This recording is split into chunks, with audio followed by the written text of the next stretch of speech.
Les rêves, ils explorent la forêt amazonienne et les récifs de corail, deviennent leurs rêves, à la découverte d'eux-mêmes. Pour partager leurs émotions, c'est un carnet de bord en images, leur regard d'enfant sur le monde.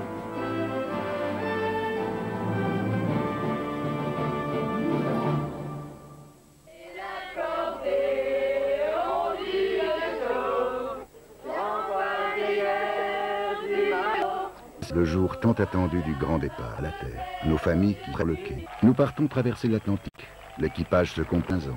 Des jeunes comme pour... On a beaucoup de peine, comme pour tous les autres enfants. On va se voir d'une autre façon, je pense. Solaire sur la mer.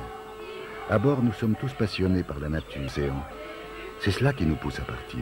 Pour la mer, pour l'inconnu. À 14 ans, quand on est à l'école, derrière son bureau, moi, je me disais, est-ce que j'ai fait quelque chose de ma vie? J'ai envie de faire quelque chose, j'ai envie de bouger, j'ai envie de voir le monde autour de moi, d'apprendre, de comprendre. Et c'est là qu'on voit qu'il y a un beau bateau qui... Notre destination, c'est la Guyane. Madère sera... La vergue de la voile de flèche se brise. Nous sommes tous malades.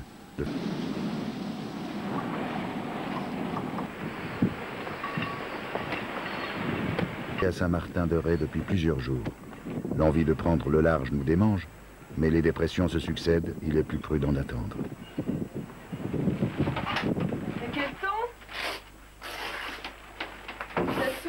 Mais comment ça se forme une dépression, d'où ça vient? C'est pour ça qu'on est coincé ici depuis...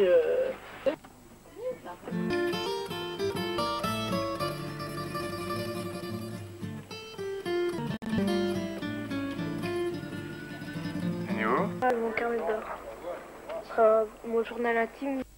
Elle semble encore si loin. J'aimerais bien avoir un copain indien pour parler avec lui, pour voir quelle est la vie d'un indien de mon âge.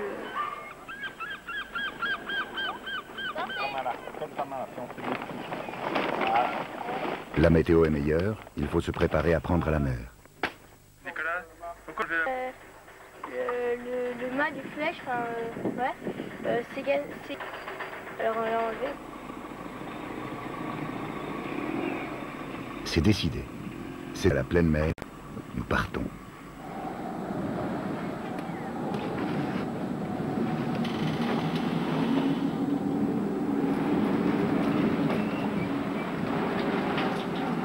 C'est sûr qu'il y a un soin dans ma...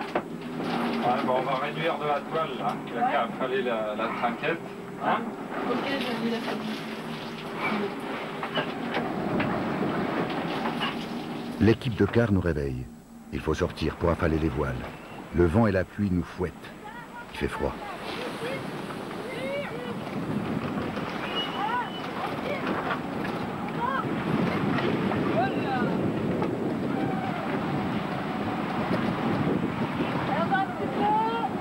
Allez-y, inspirez, ramenez la toile à l'intérieur.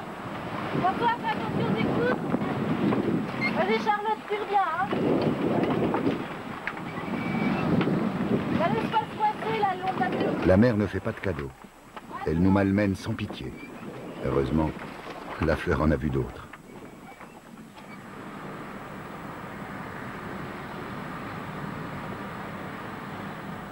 J'étais dans la déprime totale parce que j'avais mal de mer.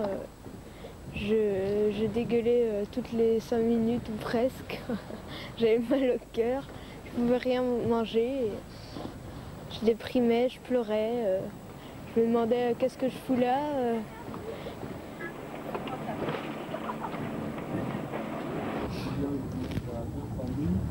Qu'est-ce qui se passe, Émilie?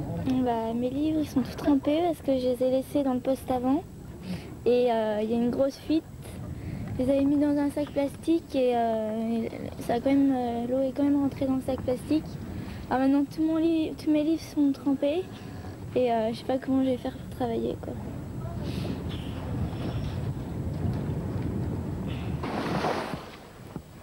En fait, là je sors mes fringues parce que ça pue vraiment. Parce que on est parti en mer, il y a eu une très grosse dépression. Et en fait, il y a des fuites dans le bateau. Et sur toutes mes fringues, ça a coulé très fort. Il y avait une fontaine, c'était l'inondation. Et maintenant c'est atroce. Il commence à avoir des odeurs épouvantables. Et ça craint un peu. On a eu des gros problèmes il n'y a pas longtemps et on pense tous que c'est à cause du pâté de longues oreilles. C'est quoi, longues oreilles? Longues oreilles, c'est le cousin du lièvre.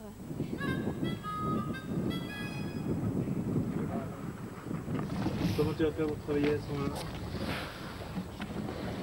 Soit je demande à ma mère de m'en envoyer d'autres ou alors je travaille avec les autres, je vais voir. Souvent nous pensons à tous ceux que nous laissons derrière nous. Émilie regrette peut-être la ferme de ses parents à l'Île-Dieu. Les gens ici n'ont pas forcément les mêmes rêves que moi, je pense. Et c'est différent, mais ici c'est bien, j'adore quand même ici. Je voudrais pour rien au monde partir pour tout le temps, pour toute ma vie d'ici, parce que j'adore où j'habite. On évolue forcément suite à une expédition de ce genre. Surtout à l'époque et à l'âge, à la période de sa vie où elle est, c'est une période quand même d'adolescence.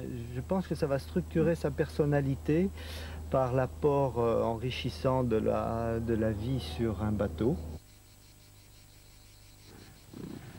Bonnie Blue, le chaton d'Émilie, fait lui aussi partie du voyage. Avant mes devoirs, c'est les animaux dont je vais m'occuper. Le matin, je me lève plus tôt pour les nourrir. Le soir, je reviens de l'école. Donc ça prend quand même une grande place dans ma vie. Donc là, ça va changer.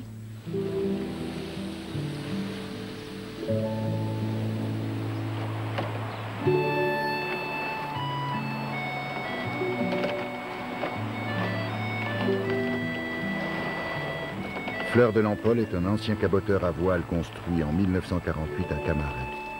Elle est classée monument historique.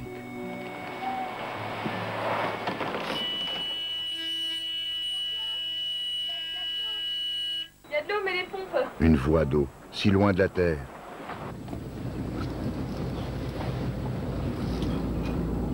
Ça monte vite, hein? C'est vrai. On est pompé. Nous explorons les fonds de la Fleur pour chercher la voie d'eau. C'est ici, donc en dessous du lit de Myriam, qu'on a trouvé la fuite. Et donc on va essayer de rester comme ça en pompant. Et après à Madère, on va laisser échouer pour pouvoir colmater.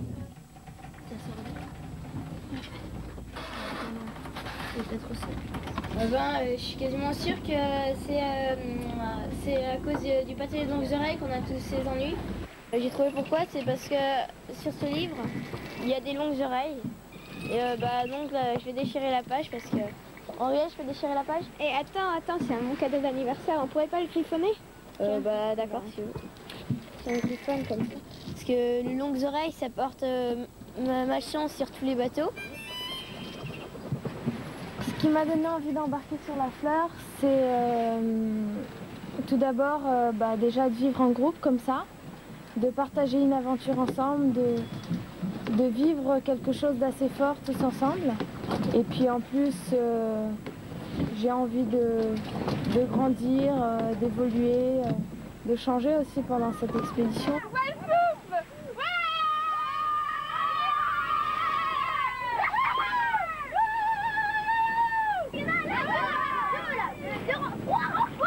Et Néo, qu'est-ce qu'il y a là?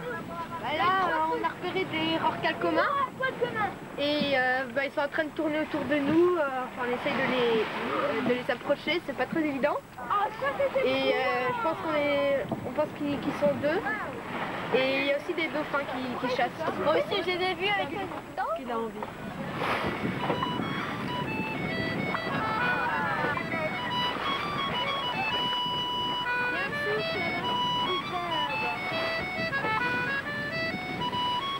Huitième jour de mer déjà. Comme la France semble loin. Il fait chaud maintenant. Nous avons rattrapé l'été dans notre course vers le sud. Et Madère est juste derrière la ligne d'horizon. Venez, on voit Madère.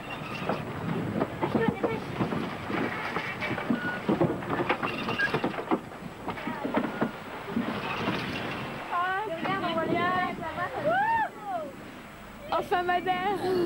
C'est génial. Je pensais pas que c'était aussi haut, que c'était aussi joli. On attend ça depuis 8 jours. La première escale, on va pouvoir marcher un peu. Un grand bain de sang au soleil. Puis on va pouvoir manger des fruits frais, voir un peu les couleurs, les odeurs, les gens. Puis bon, d'être sur la terre ferme.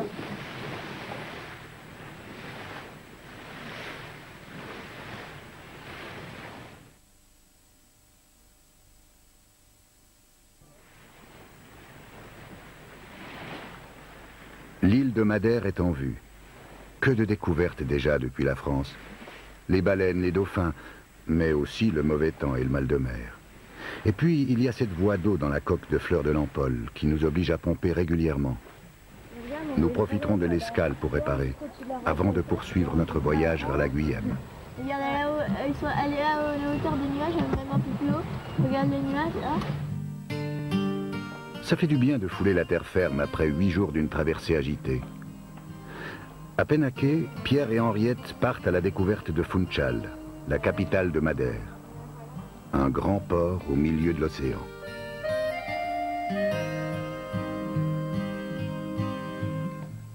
Madère, une île portugaise située au large du Maroc, à 1000 km des côtes européennes, fut découverte en 1440 par João Sargo.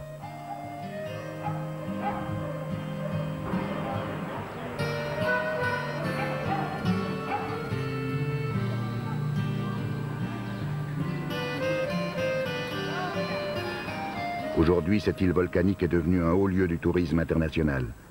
Mais pour la majorité de ses 300 000 habitants, paysans, vignerons, pêcheurs, artisans, la vie s'écoule comme autrefois, frugale et laborieuse, bien loin des agitations du continent. Nous avons trouvé un chantier naval qui accepte de réparer Fleur de l'Ampole. C'est un chantier très archaïque, vieux de 2 siècles. Ce carénage va être une vraie aventure. Il nous faut glisser cet énorme chariot, long de 30 mètres, que l'on appelle un berre, sous la coque de la Fleur, guidé par un plongeur, une barque et quelques ouvriers.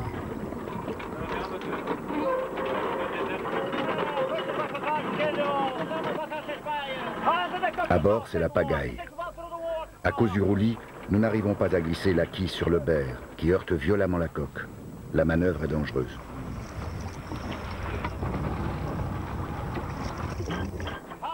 Ce n'est qu'au terme d'une longue journée d'efforts que le berre est enfin solidement fixé sous la coque. La Fleur s'approche dangereusement de la côte. Si un câble casse, nous serons inexorablement jetés sur les rochers. Et ce sera la fin du voyage.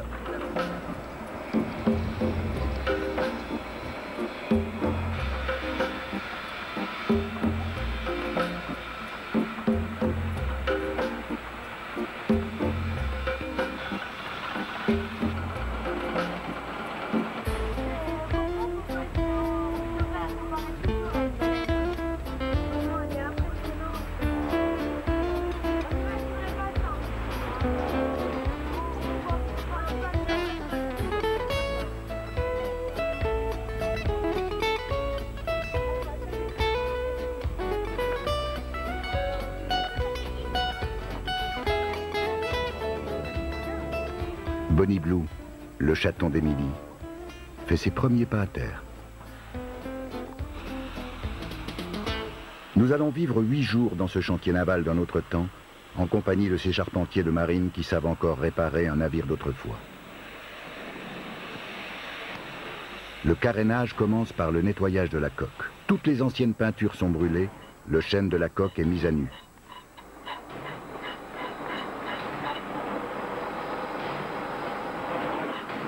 Nous changeons un bordé, l'une des planches qui forment la coque. Le nouveau bordé doit être taillé très exactement aux bonnes dimensions avant d'être solidement cloué sur les membrures. Nous apprenons à filer l'étoupe, une fibre de chanvre. Georges nous apprend les rudiments du métier de charpentier de marine. L'étoupe est enfoncée en force entre chaque bordé. Cela s'appelle le calfatage. Un art difficile, le calfatage. Il faut mettre ni trop peu d'étoupe. Sans cela, l'eau rentre. passé. L'heure de l'enfant change de rôle, plus ça n'en fait pas. Les filles, vous avez fait quoi aujourd'hui? Bah, Rien. Hélène et moi on était de repas, on n'a pas vu l'heure et on est arrivé à l'heure du repas quoi. Et c'est quelqu'un d'autre qui l'a fait à notre place. Ouais, et on s'est fait consigner au bateau quoi. Et toi Pierre, qu'est-ce que ça t'a fait que je sois arrivée en retard? Bon, je me suis débrouillée sans toi, j'ai fait le repas sans toi, heureusement qu'il y a des gens qui m'ont aidé. Pardon Pierre, pardon. Non, pour de vrai, c'était pas cool. Hein.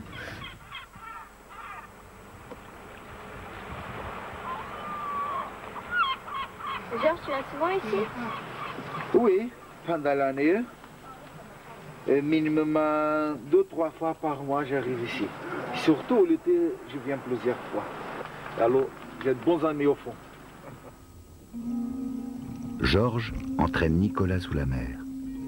Il a des amis à lui présenter. En fait, j'aurais dû naître avec des branchies parce que je passe beaucoup d'heures dans l'eau. Ça représente beaucoup pour moi. Le décor est sévère, des éboulis de roches volcaniques, égayés heureusement par les poissons aux couleurs chatoyantes.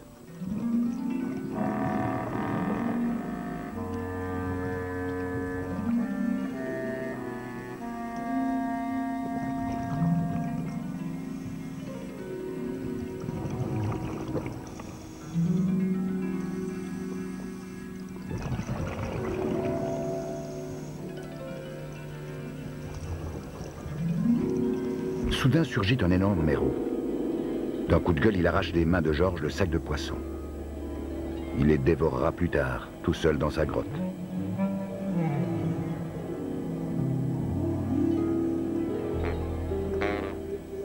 Malgré son air patibulaire, ce mérou est un poisson sympathique, curieux des hommes.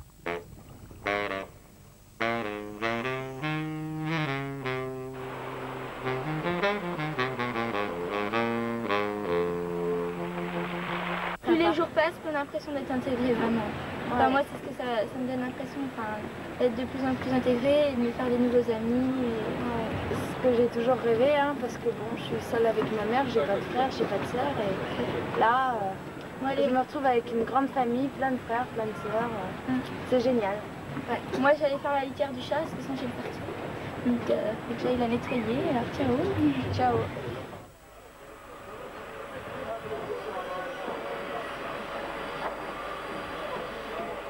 Nous nous rendons à Camara de Lobos, un petit port de pêche artisanale. Autour des barques se retrouvent toutes les générations. On a vu toutes les petites barques colorées, c'était vachement mignon. Il y avait pas mal de bateaux qui étaient en construction. Ouais. Et il y avait un petit garçon qui était en train de nettoyer une petite barque. Et puis il a demandé à Charlie pour de l'argent. Il disait qu'il avait faim et tout. Et puis Charlie a commencé à lui parler. Et Charlie lui a demandé, tu peux pas montrer le port? Et Henriette, 13 est tombé. Este, quantos tem?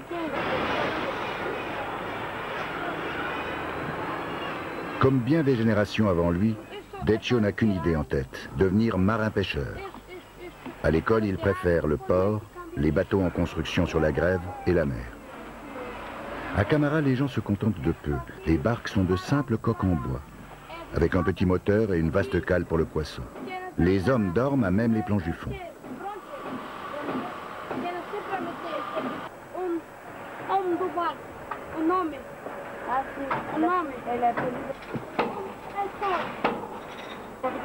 Ces petits pêcheurs artisans sont des millions à travers le monde. Leurs modestes embarcations font vivre 7 fois plus de marins par tonne de poissons débarqués que les puissants navires industriels. Et ils ne vident pas les fonds marins, eux.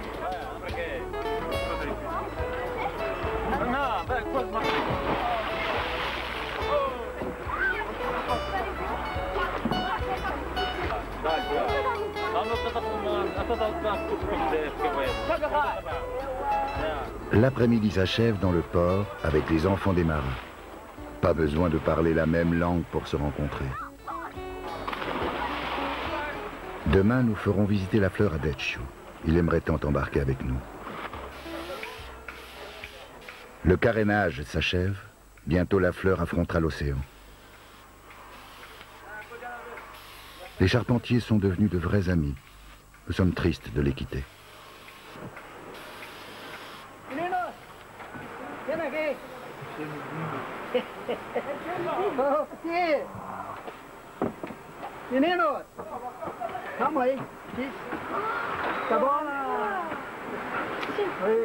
Sergio nous offre une maquette de sa fabrication.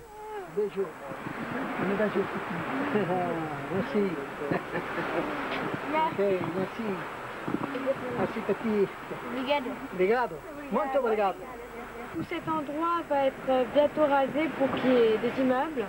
Et donc la fleur est le dernier bateau qui va être caréné ici. Et en plus c'est un superbe bateau. Et ils font ça vraiment avec du cœur. Et c'est vraiment génial. Me gustou muito os ninhos. São muito buenos, trabalhadores. Toda a gente me gusta muito. É uma família. Il y a environ 4 ans, j'ai rêvé que je nageais avec des baleines, des dauphins. C'est un grand rêve que je voulais à tout prix réaliser. J'espère qu'il se réalisera au cours de cette expédition. Demain, la fleur sera remise à l'eau et nous partirons enfin traverser l'Atlantique. Cap sur l'Amazonie, à la poursuite de nos rêves.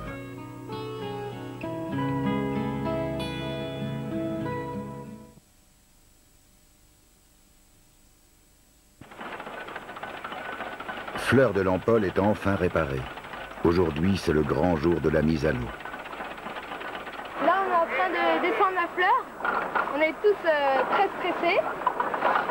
La fleur glisse sur des planches en bois qui ont été graissées ce matin.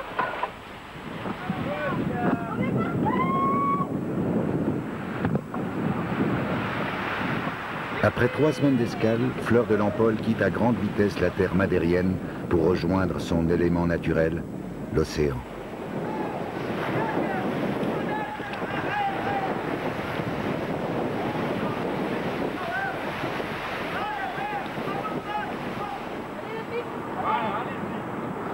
Là, on est en train de partir de Madère. On part pour la traversée de l'Atlantique. Donc pour nous, c'est la grande traversée. Et donc là, on est en train d'hisser les voiles. Fleur de l'Empole est une gabarre de l'Empole, un bateau de transport à voile. Elle a été fidèlement restaurée. À bord, tout se fait à la force des bras. Pour hisser la grand voile, qui pèse près d'1 tonne, tout l'équipage participe à la manœuvre.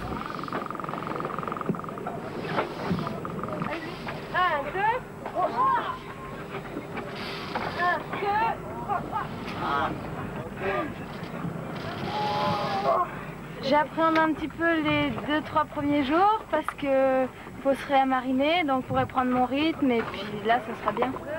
On y va, voilà. Allez, laisse partir. Et on est de la voile à monter. Voilà. Vraiment, on est bien.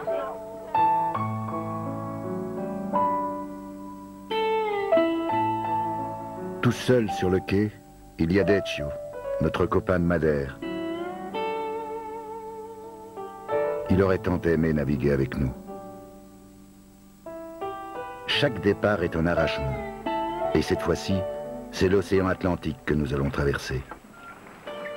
Plusieurs semaines de mer avant d'atteindre la Guyane. Alors là, je vais devoir réveiller Néo. C'est une partie très difficile du car.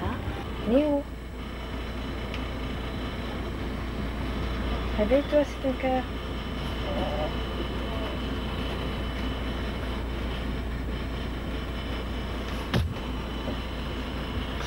Je vous déconseille de vous lever en plein de votre sommeil. C'est très embêtant.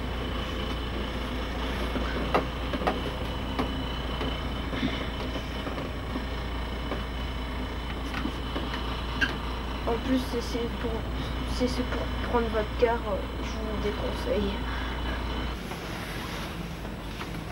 Alors ça s'appelle une veste de cœur. Alors dedans on a une lampe de poche et un ciel-lume, c'est un bâton fluorescent pour le voir quand on tombe à l'eau. ça c'est pratique.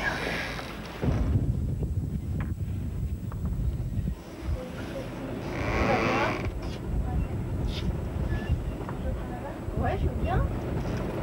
T'as vu les étoiles comme elles sont belles? Il y en a des milliers cette nuit. Tu veux un petit bonbon? Oh ouais. Regarde. Ça réchauffe le cœur. Ça fait du bien. Ouais. Heureusement qu'il y a des bonbons. Parce que sans bonbons, on déprimerait. On peut pas vivre sans bonbons. Tati, on est où là? On est à 31 degrés. L'équipe de car est aussi chargée de porter le point sur la carte. Donc on est là, on approche maintenant des Canaries. Mais on a encore pas mal de routes à faire pour la Guyane.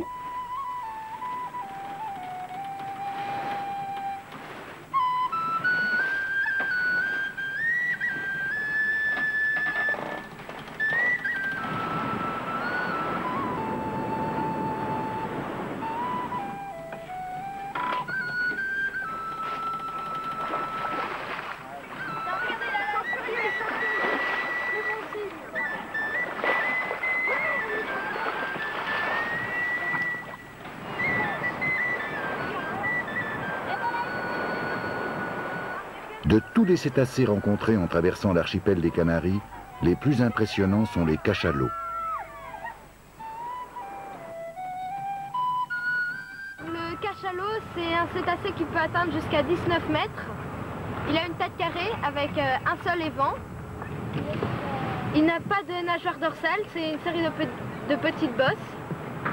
C'est un cétacé qui a des dents, il a une 50aine de dents. Alors là, c'est une dent de cachalot. Autrefois, les baleiniers avaient des dents de cachalot comme ça et mettaient les aiguilles dedans. Même au milieu de l'Atlantique, Fleur de l'Ampol reste une école. 3 moins 3, 0. Ouais. Ok. C'est une demi-euro. Si. On va le faire comme ça. J'ai toujours par l'école, un climat de compétition tout le temps. En fait, maintenant, sur la fleur, c'est déjà on est dans une famille, on a né. Et bon, bah, si on fait une bêtise, c'est pas grave, quoi. On ne nous juge pas tout le temps. Là, ils vont tous... Et Néo, qu'est-ce qui se passe là? Qu'est-ce que vous essayez de faire? On essaie de pêcher des poissons qui sont très bizarroïdes. On essaie de les pêcher avec l'élimination.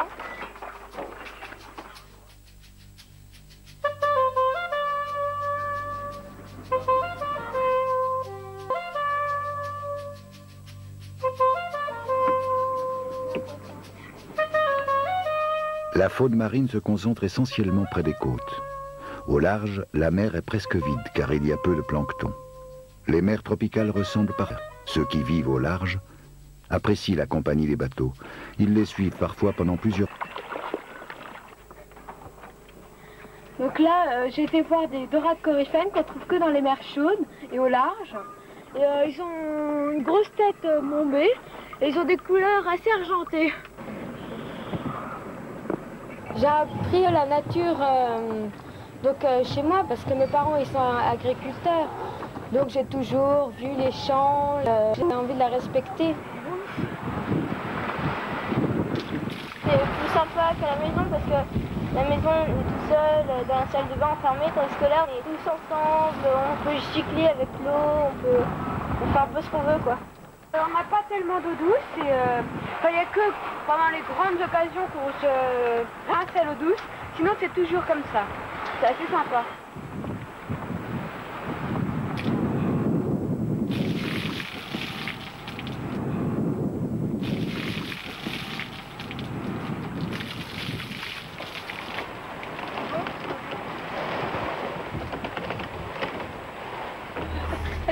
C'est pas bien, Tartagueule à la récré. Au grand large, les jours s'écoulent tout doucement. On chante encore sur les violons. Certains jours semblent encore plus longs que les autres.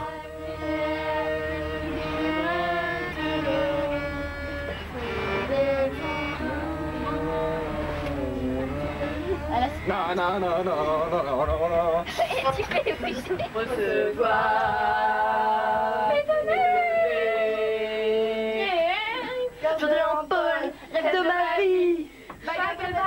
J'ai grandi, mais j'ai gardé un cœur d'enfant à la taille de l'océan.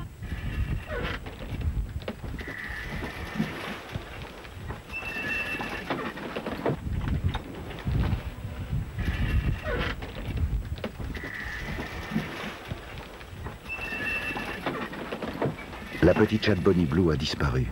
Là, je suis en train de chercher si Bonnie est dans les fonds. Et donc apparemment, elle n'est pas là, mais elle peut tomber plus loin. Je suis sûre qu'il est vivant parce que c'est dur, quoi. Bonnie demeure introuvable. Elle est sûrement tombée à l'eau. La seule chose importante dans toute l'histoire, c'est qu'aucun de vous tombe à l'eau. Il ne faut surtout pas que vous tombiez à l'eau, il ne faut surtout pas qu'on vive toutes ces horreurs. Et je crois que ça rappelle que la mer, elle peut tuer, qu'il y a plein de gens qui meurent en mer. Qu'il y a des jours comme ça où elle est jolie, elle est calme, elle est très alléchante, mais il y a des jours où elle est terrible, la mer, elle peut être terrible.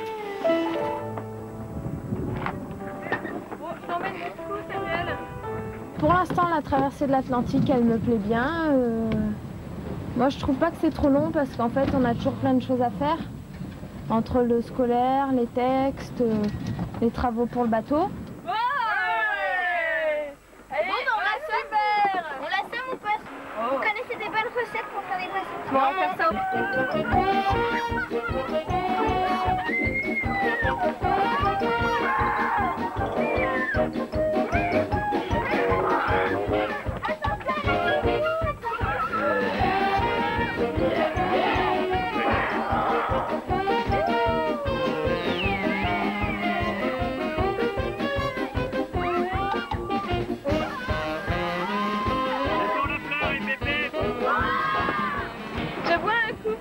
de la fleur pour ses 10 ans. Ça fait 10 ans qu'elle a été rachetée pour emmener des jeunes vivre de belles aventures. Moi, je suis un chasseur d'infâmes bébêtes d'Amazonie. Oh, en voilà une! Oh, je l'ai! L'Amazonie occupe toutes nos pensées. Nous sentons grandir lentement, lentement, un continent immense derrière l'horizon. Non, toi, Tati, tu t'occupes de celui-là. Tu l'appelleras, c'est celui du milieu. Nous commençons à apprendre notre métier de marin. Affaler la fortune carrée ne nous pose plus de problème. Quand il n'y a pas trop de vent. Le vent. Il nous laisse tomber de plus en plus souvent. Les calmes nous semblent interminables. Il reste 1400 milles marins à parcourir jusqu'en Guyane. Plus de 2000 kilomètres. Arriverons-nous un jour?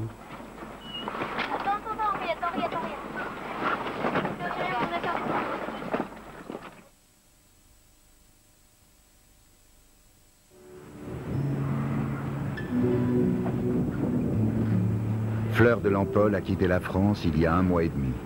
Poussés par les vents alizés, nous avons gagné les tropiques, cap sur l'Amazonie. Le sillage s'étire, le soleil grimpe chaque jour plus haut vers le zénith.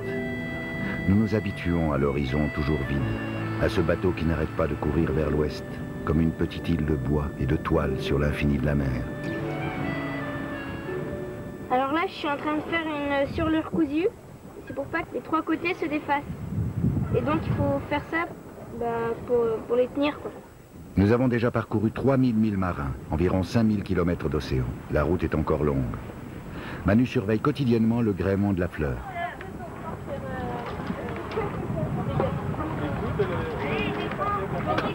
Au milieu de l'Atlantique, les alizés nous lâchent. Nous sommes pris dans les calmes plats. Pour profiter de chaque souffle d'air, nous manœuvrons sans cesse, en voyant toutes les voiles possibles. Phoques, trinquettes, grands voiles, artimons, flèches, fortune carrée et bonnettes grimpent à l'assaut des mâts.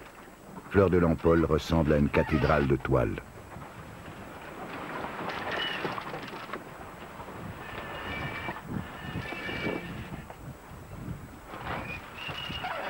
Ouais, je suis pressée d'arriver. Pas parce que c'est trop long, parce qu'on est bien là. Mais on aura quand même passé 1 mois en mer pratiquement et c'est bon. Alors tu vois, on est parti de là, on a fait tout ça.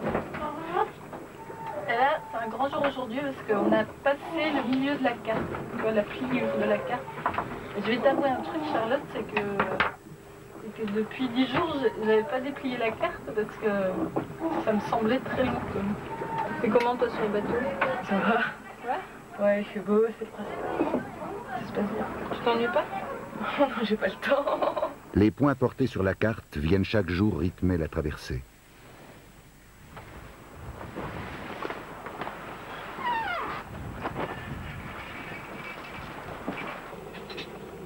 Nicolas, c'est quoi ce vêtement que tu as là? C'est un kalimbe, c'est ce qu'on va voir chez les Indiens Wayana. Et Charlie m'en a prêté un et je mets. Tout près de l'équateur, la chaleur dépasse 40 degrés en milieu de journée. Pour les mousses de fleurs de l'Ampole, l'océan Atlantique devient alors la plus vaste cour de récréation du monde.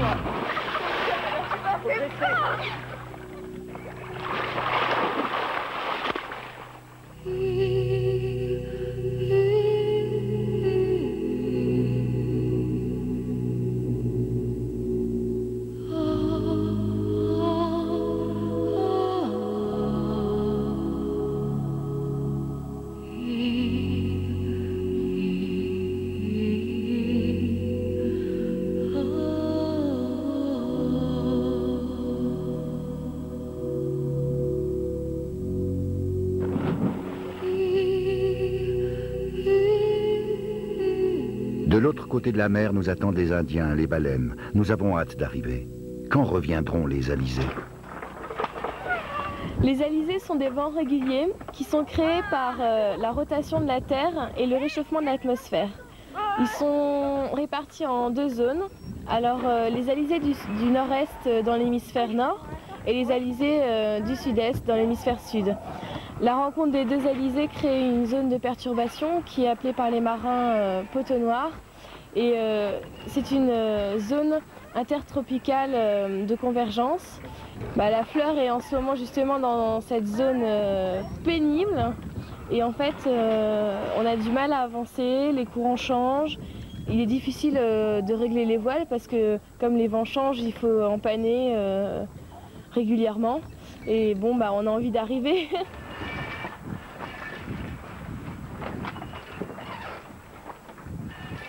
Nous n'avançons plus. Seuls les courants nous font gagner quelques milles vers l'ouest.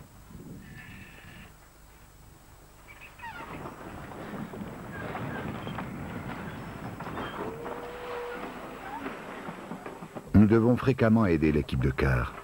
Nous prenons les quarts à 3, mais 3 personnes. C'est pas assez pour les manœuvres. Cette nuit, le vent est complètement tombé. Myriam a décidé d'affaler la fortune carrée. Nous ne dormons jamais plus de quelques heures d'affilée. La fatigue commence à se faire sentir, surtout pour Nicolas et Enéour, les plus jeunes d'entre nous.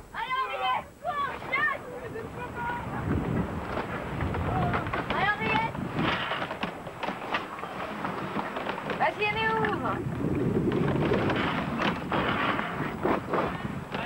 Voilà, ouais. Henriette, elle est bien sur les poulets. Allez, tire, prends ça. Un voyage sur la mer, c'est sûrement beaucoup un voyage intérieur. Parce que déjà, on n'est pas confronté à toute une société, une civilisation qui nous fait bouger, qui ne fait pas trop réfléchir. Alors que quand tu es seul ou quasiment seul, avec une grande étendue d'eau autour de soi, avoir un regard plus objectif, plus posé, de réfléchir sur soi-même. Certains jours, le voyage se fait plus difficile. Au bout d'un mois, un soir, il était 1h30 du matin. Ah oui. Je savais que le lendemain, je me levais à 6h30. J'étais énervée, je me disais, il faut que je m'endorme, il faut que je m'endorme, il faut que je m'endorme. À me dire que si ça allait pas maintenant, que si j'en avais marre tout d'un coup, bosser qu'il n'y avait pas ma mère qui me disait, c'est bon Hélène, tu peux faire un break. Et en plein milieu de la nuit, j'ai fondu en larmes. Pendant ce moment-là, je regrettais, j'avais envie de revoir ma mère. Puis il y a eu quand même des bras qui sont venus me serrer, quoi. Oh là là, mon gros poussin.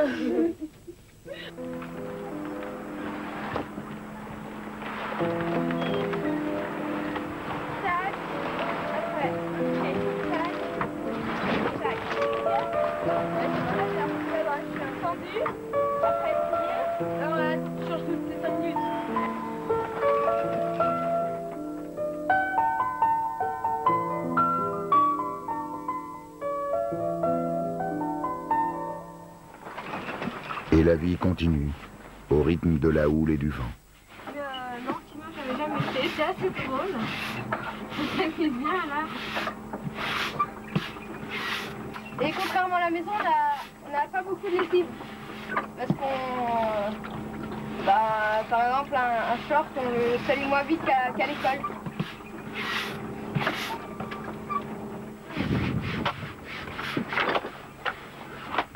C'est-à-dire que les deux écosystèmes les plus riches de la planète, les deux qu'on va étudier pendant l'expédition, vivent tous les deux dans des milieux extrêmement pauvres. Parce que les récifs coralliens, ils vivent aussi dans les eaux tropicales qui sont très très pauvres par rapport. Tous les après-midi sont consacrés aux études, scolarité ou préparation de notre expédition en Guyane. L'Amazonie, nous y pensons de plus en plus. Elle n'est plus très loin maintenant. Pratique en forêt où je vous montrerai différents trucs. Quoi. À l'école, on m'a appris à toujours garder un sourire, à toujours être contente, être bien élevée, de jamais dire vraiment ce que je pensais. Et chez Fleur de l'Empole, on apprend à pouvoir s'exprimer, à dire vraiment, et ça nous aide beaucoup plus.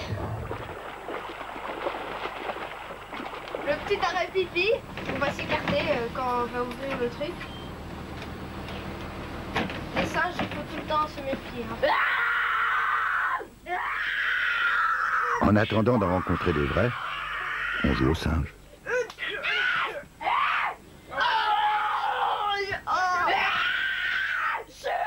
Croyez-vous que ton espèce puisse s'arranger?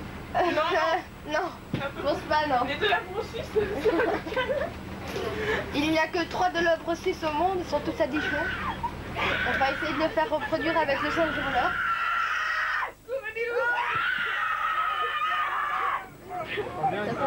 Il est parti à fond. La relation qu'on a avec, soit entre nous, entre jeunes, les discussions qu'on peut avoir, le climat de confiance, et on l'a autant qu'avec les adultes, et c'est ça qui est bien.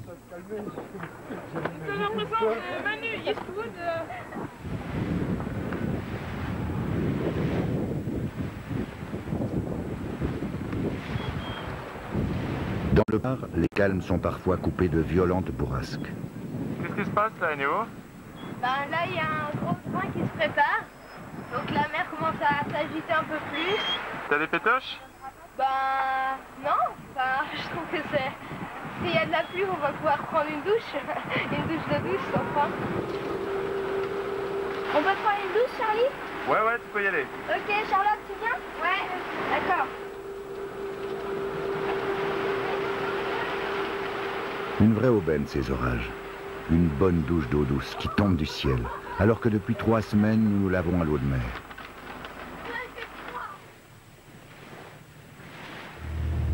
On devrait arriver demain soir. D'ailleurs, ça se ressent parce que la chaleur, elle est de plus en plus étouffante. Sinon, ça se ressent aussi parce que tout le monde est très excité. Les garçons sont intenables. Très belle. Un matin, devant l'étrave, une bande verte barre tout l'horizon. Les rivages d'Amérique du Sud. Enfin, moi, je commençais maintenant à en avoir vraiment assez. Et maintenant, je vois une terre, c'est super, je suis super excitée. À l'Atlantique succède un autre océan. Une mer d'arbres qui s'étend à l'infini, à l'ouest, au nord, au sud. L'Amazonie. Un rêve d'enfant devient aujourd'hui réalité. Et parfois, la réalité est encore plus belle que les rêves.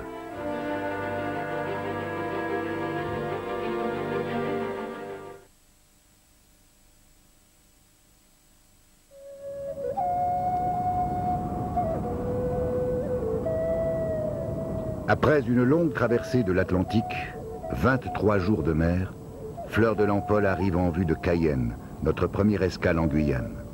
Ce moment, nous l'avons 1000 fois imaginé. Notre rêve prend corps.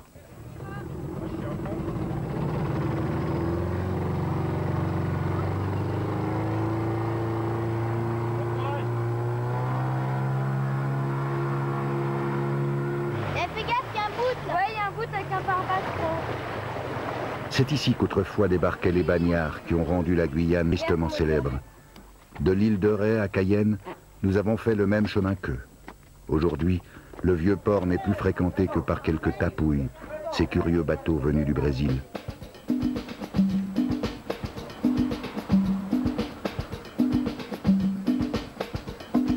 Nous partons à la découverte de Cayenne, capitale d'un bout de France pas comme les autres, un département d'outre-mer, la Guyane française. Cayenne concentre l'essentiel de ses 140 000 habitants, principalement des créoles. Année où la vie s'écoule toujours au rythme nonchalant des tropiques, malgré Kourouariane à 50 km de là.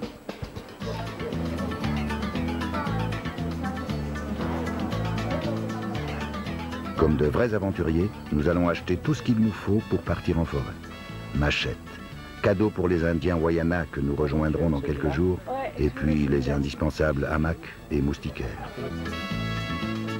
Il est magnifique celui-là. Ouais.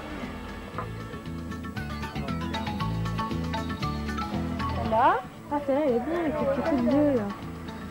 Celle-là, non, c'est pas ça. Faut regarder. Peut-être, ouais. Pour la couleur, à mon avis, ça paraît plus ça. Ouais, c'est ça, je pense.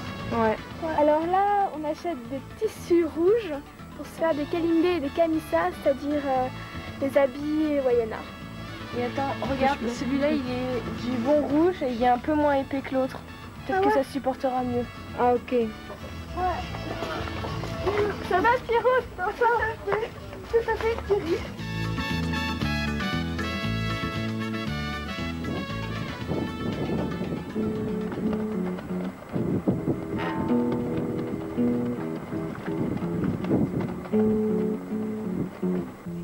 Je m'attendais à une ville beaucoup plus grande, un peu comme en métropole. Et en fait, c'est assez petit. Et sinon, ça m'a... Enfin, il y a quelque chose qui m'a marqué, c'est qu'en fait, il y a que des magasins chinois et des magasins créoles.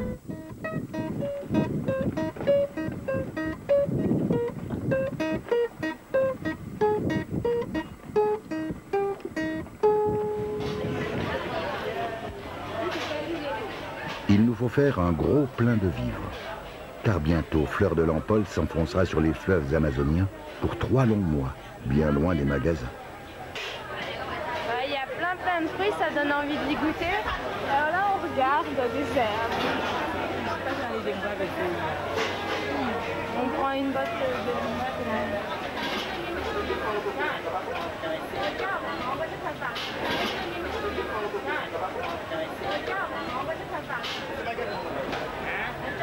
T'as vu, il y a des bananes rouges.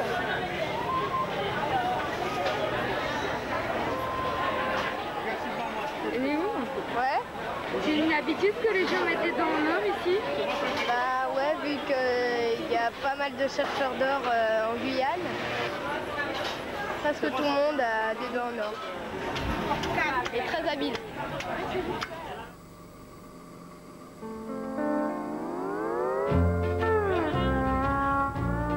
C'est notre première nuit dans les hamacs, nos débuts dans la vie d'aventurier. De là où on est, on voit la forêt qui nous entoure. Et en fait, on a tous vraiment envie d'y aller. Et puis, de temps en temps, il y a un petit papillon qui vient nous narguer. Ce qui sait qu'on ne veut pas le suivre dans la forêt, mais au moins on sait qu'elle existe et qu'elle est bien devant nous, qu'on n'a pas fait la transat pour rien.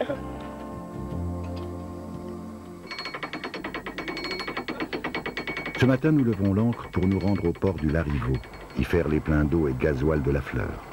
Situé sur la rivière de Cayenne, le Larivot est le seul port de pêche de Guyane. Il est fréquenté par les tapouilles venues du Brésil et du Venezuela, de pittoresques bateaux de pêche, utilisés parfois pour des activités moins avouables.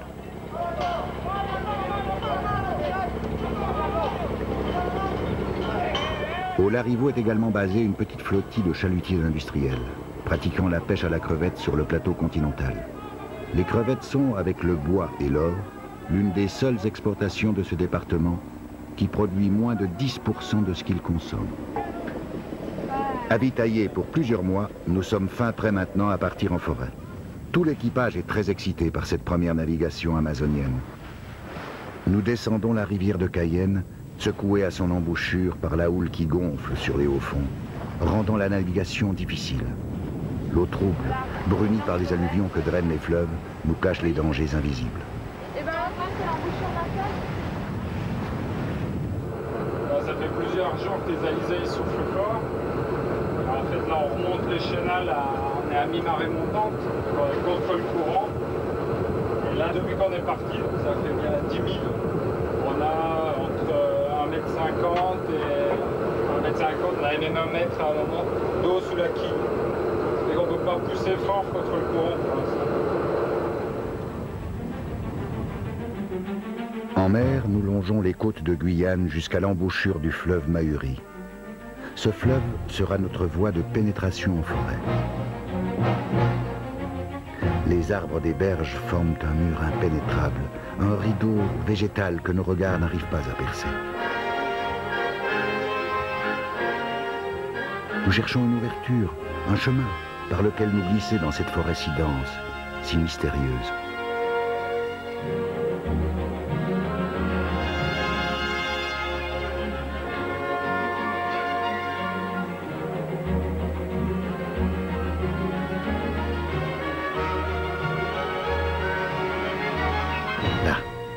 Les arbres s'écartent. C'est l'embouchure d'une rivière, une crique, que nous décidons aussitôt d'explorer.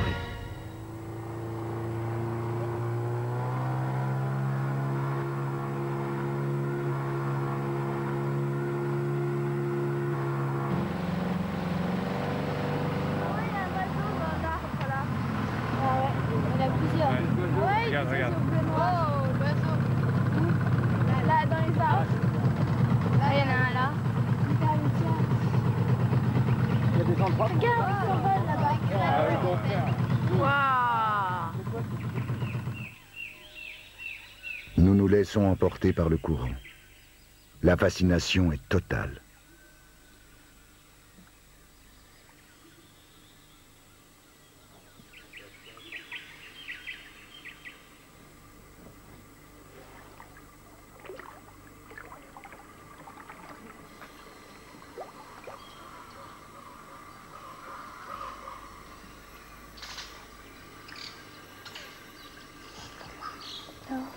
Là, on est parti, une petite équipe, pour la première fois dans la forêt amazonienne. On a remonté une petite mangrove. C'est vraiment magnifique, c'est très impressionnant. Toute cette végétation qui est autour de nous, c'est puissant. On a l'impression que c'est comme un cœur qui bat. Il y a plein d'animaux, on entend plein de bruit. La mangrove est formée de palétuviers, ces arbres qui poussent dans l'eau salée. Leurs racines forment d'inextricables réseaux qui abritent d'innombrables larves de poissons et de crustacés. Les mangroves forment de véritables nurseries pour les fonds marins avoisinants. Leur rôle dans le peuplement des océans est important. C'est pourquoi il est essentiel de les protéger.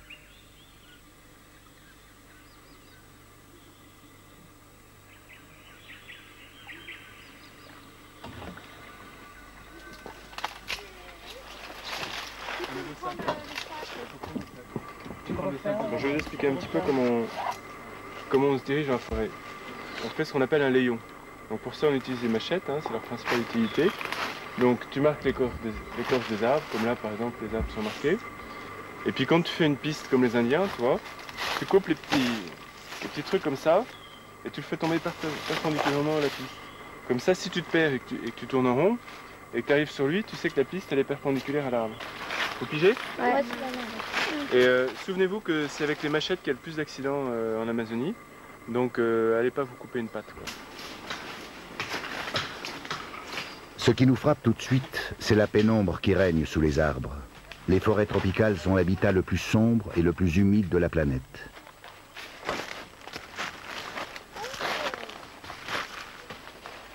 Les arbres s'élancent vers la lumière. Les plus hauts, les émergents, atteignent 60, parfois même 80 mètres de haut. Nous débouchons dans une petite clairière formée par la chute d'un arbre, un chablis.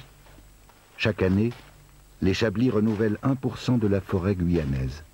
Ils sont rapidement colonisés par des plantes capables de résister au soleil ardent, que l'on appelle des plantes pionnières. Ce cécropia abritera de son ombre une nouvelle génération d'arbres, ceux qui forment la forêt primaire. Je crois qu'il y avait beaucoup plus de bêtes, des serpents, des insectes qui piquent, des trucs comme ça. En fait, c'est grandiose. Est-ce que tu t'imagines, toi, Émilie, qu'on va vivre pendant un mois ici? Ouais, ça me fait bizarre de se dire qu'on peut vivre dans dans cette grande forêt parce qu'on ne s'y retrouve pas trop. Enfin, déjà là, moi j'ai du mal à voir, quand tu regardes autour de toi, tout est pareil. En fait, il y a plein de plantes différentes, mais t'as l'impression que tout est pareil partout et ça fait drôle.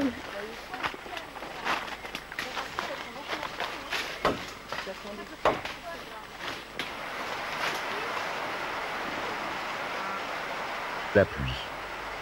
Elle n'est jamais bien loin en Amazonie, même en saison sèche.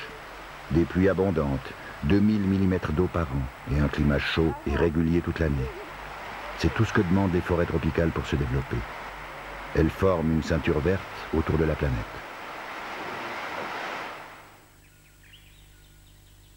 Ce n'est qu'au crépuscule que nous nous arrachons à la fascination de ce premier contact.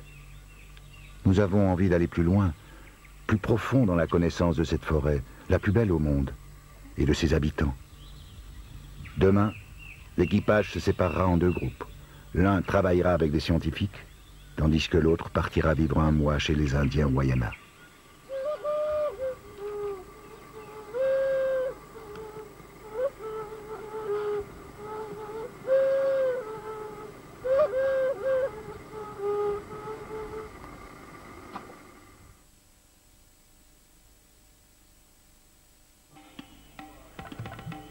Aujourd'hui se réalise notre plus grand rêve. Fleur de l'Empole remonte le fleuve Mahuri en Guyane française. Après avoir traversé l'Atlantique, nous naviguons en Amazonie, comme les découvreurs d'autrefois, mais avec des intentions plus pacifiques. Notre objectif est d'étudier la forêt tropicale et les hommes qui l'habitent. Pour mieux la connaître, nous décidons de nous séparer en deux groupes.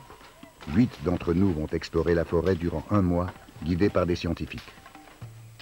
Nicolas, Hélène, Émilie et Eneur, accompagnés de Tatiana et Charlie, s'envolent pour le pays des Indiens Wayana, tout au fond de la Guyane.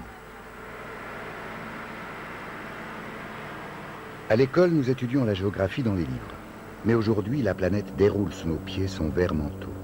Nous survolons la plus grande forêt du monde. Elle s'étend sur 6 millions de kilomètres carrés. L'Amazonie recouvre à 95% la Guyane française. Les chiffres, comme la vue qui s'offre à nous, donne le vertige. En Amazonie se trouve la majeure partie des espèces végétales et animales de la planète, dont la plupart nous sont encore inconnues. Un trésor de biodiversité. Sous ces arbres immenses vivent depuis la nuit des temps des hommes, les Amérindiens, qui connaissent les secrets de la forêt. Les Wayana vivent au sud de la Guyane, au Brésil et au Suriname. À Maripasoula, dernier village sur le fleuve Maroni, des Indiens sont venus nous chercher en pirogue.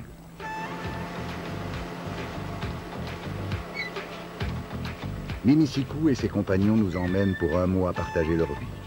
Bien peu d'enfants blancs ont eu cette chance. Le pays indien que nous pénétrons est une région interdite. Il faut pour s'y rendre une autorisation préfectorale afin de protéger les Wayana du tourisme.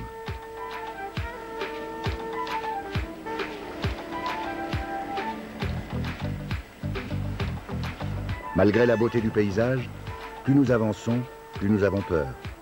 Comment serons-nous accueillis au village? Nous appréhendons cette première rencontre avec le monde indien, si différent du nôtre.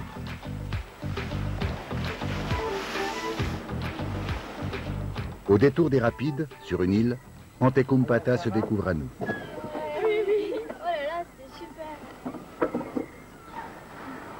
Est-ce qu'elle est bonne bien de... Charlie nous a prévenus. Les Indiens sont réservés et timides. Sûrement pas autant que nous.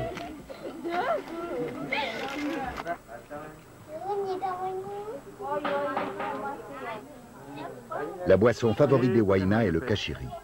En signe de bienvenue, Panapasi nous en offre de grandes louches. Le kachiri est une sorte de bière de manioc fermentée, bouillie dans d'énormes marmites. Ouais, mais j'ai bu beaucoup là. Son goût aigrelet est diversement apprécié par l'équipage de Fleur de l'Empole.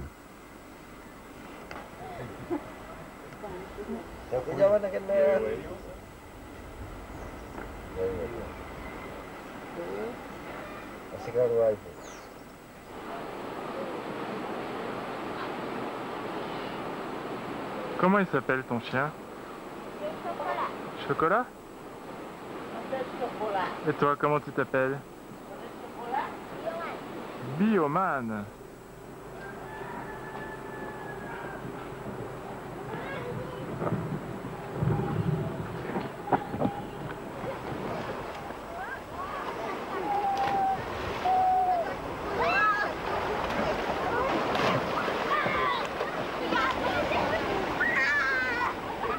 Comme bien souvent durant les expéditions de Fleur de l'Empole, c'est par le biais du jeu que le courant passe entre nous et les jeunes Indiens.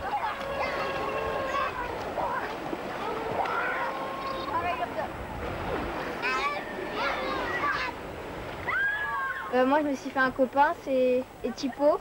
On va tout le temps nager ensemble, il nous fait visiter le village et il est super sympa, on s'éclate bien.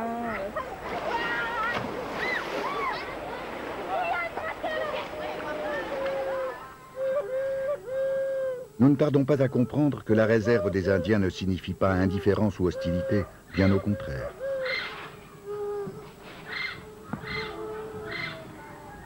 Nous faisons connaissance avec Kouliaman, l'un des anciens du village. Chaman du village, celui qui guérit les malades.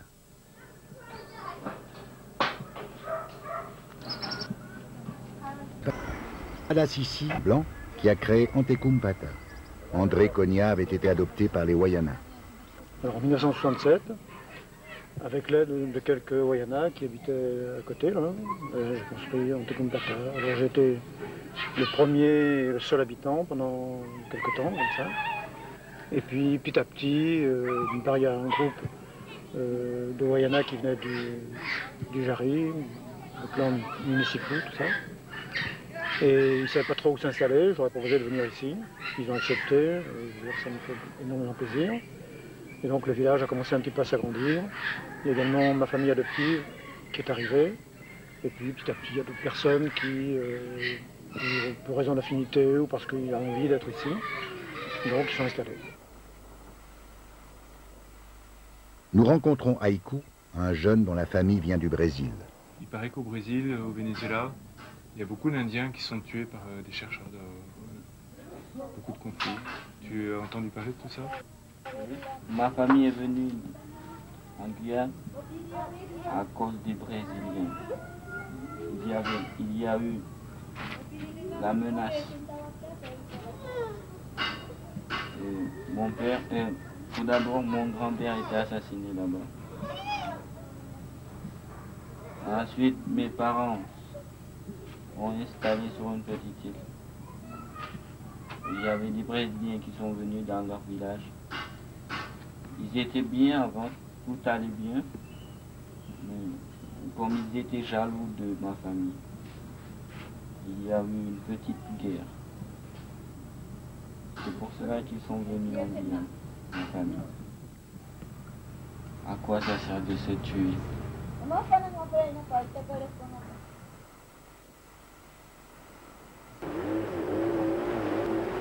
Cet après-midi, Tipo et ses copains nous invitent à une livrée, une partie de pêche sur le fleuve.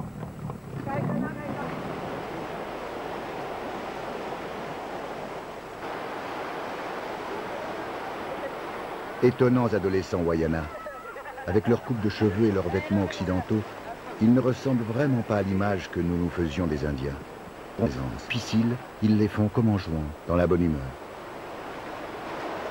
Et Néou? Ouais. Ça fait pas peur dans les sauts? C'est dangereux parce qu'on doit tirer sur la pirogue et vu qu'il y a avec beaucoup de force, c'est pas évident.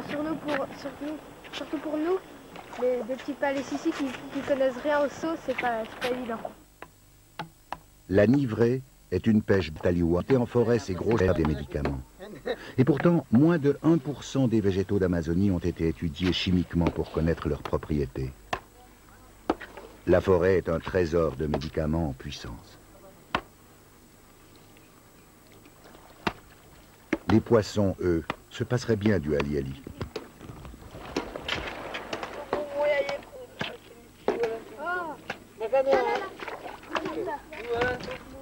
Enivrés par la sève, ils remontent en surface où il est facile de les harponner.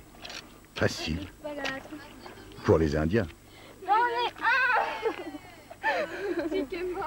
Ça s'appelle un poisson roche. Bon, c'est très sympathique, ma foi.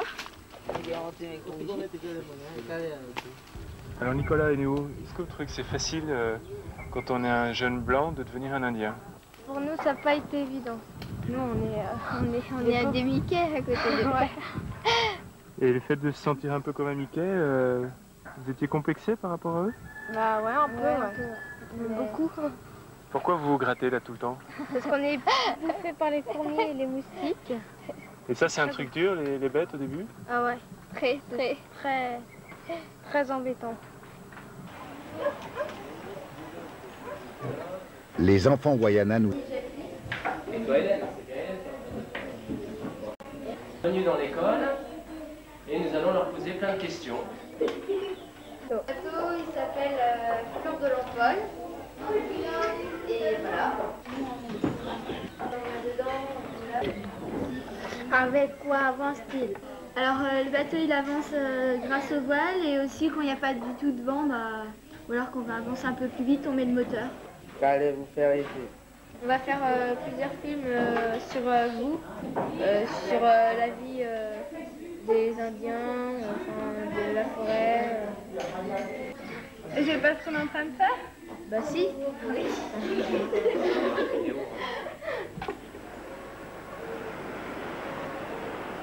Premier jour à Antekumpata, et déjà tant de découvertes, tant de questions.